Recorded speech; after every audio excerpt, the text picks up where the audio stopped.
Good evening, everyone at Chattahoochee Valley Libraries. This is Tracy, and I am going to show you really quickly how to view some training videos for how to use the PPE when you return to your branch. So when you go to Bamboo HR, you will log in, and this will probably be what your home screen looks like, at least similarly. And you're going to click on My Info, and then you're going to go to the Training tab.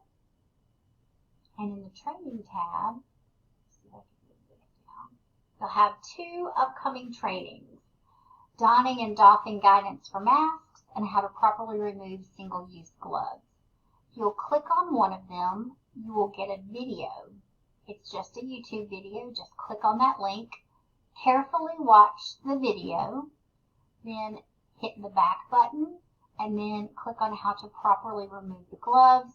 Click on this link, watch this video as well, hit the back list, and then send an email to finance team right here and let us know that you've completed both of these trainings so we can update it in your record, and you will be good to go, and you will know how to properly use the PPE that will be available for you when you return to your branch. If you have any questions, please reach out. You can email us or call us. We all have access to our desk phones, so don't hesitate, and I hope that you're staying safe.